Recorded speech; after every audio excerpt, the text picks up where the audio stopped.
કરી દે ઓકે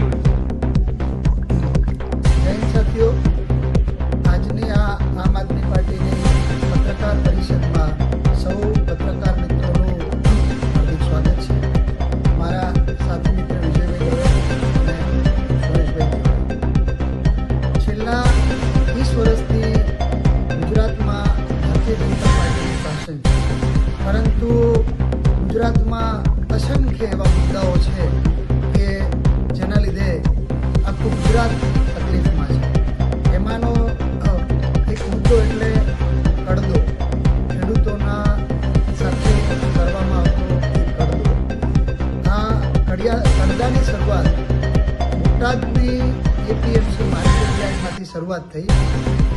કડદો એટલે કે ખેડૂત પોતાની પાકને વાવે, ઉગાડે, મહેનત કરે અને એપીએમસી માર્કેટ યાર્ડ સુધી લઈ આવે, તો હકીકતમાં આ જે મહેનત ખેડૂત કરે છે એનો લાભ ખેડૂતને મળવો જોઈએ, પરંતુ એનો લાભ એપીએમસીમાં સત્તામાં બેઠેલા સત્તાધારી માણસો, ચાહે ડિરેક્ટર હોય, ચાહે કોઈ ભાજપની પાર્ટીના સંગઠનના માણસો હોય, કે ત્યાંના ચેરમેન હોય, કે ત્યાંના વેપારીઓ હોય, આમને મળે છે.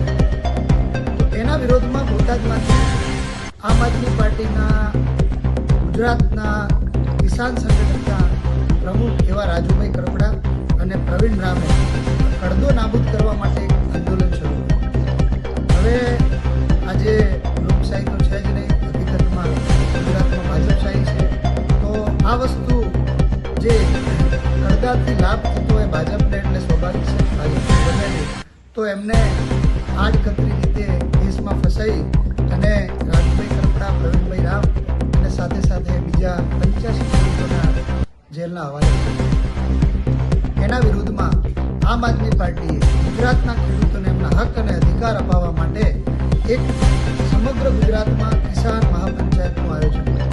એની શરૂઆત બોટાદ, પછી બરોડા, પછી સાઉથના એરિયામાં, આજે આણંદમાં છે.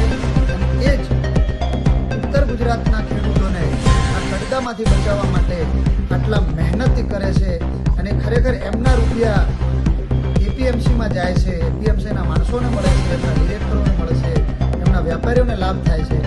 એને અટકાવવા માટે ઉત્તર ગુજરાત ઝોન તરફથી આમ આદમી પાર્ટી તરફથી બનાસકાંઠામાં એક કિસાન મહાપંચાયતનું આયોજન કરવામાં આવ્યું છે. એની તારીખ છે 30 તારીખ નવેમ્બર અને રવિવાર સવારે 10 કલાકે ડીસા પાલનપુર હાઈવે ઉપર ચડોતર મુકામે આ કિસાન મહાપંચાયતનું આયોજન કરવામાં આવ્યું.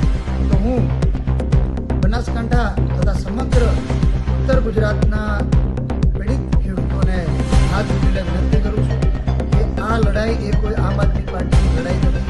આ લડાઈ એ ખેડૂતોની લડાઈ છે, તમારા હક અને અધિકારો માટેની લડાઈ છે. તો આવો સૌ સાથે મળી અને અમારા પ્રદેશના પ્રદેશ અધ્યક્ષ એવા ઈશુદાનભાઈ ગઢવી, ગોપાલભાઈ ડાલિયા, ચંદરભાઈ વસાવા, મનોજભાઈ સોરઠિયા, હેમંતભાઈ, સાગરભાઈ, ગૌરીબેન તથા અમારા સમગ્ર બનાસકાંઠા જિલ્લાના આગેવાનો આ કિસાન મહાપંચાયતમાં પધારવાના છે. તો આવો આપણે સૌ સાથે મળી એ મહાપંચાયતમાં હાજરી આપીએ અને જે આ ખેડૂતોને કડદા કાંડમાંથી બચાવીએ. જય હિન્દ, જય જય ગરવી.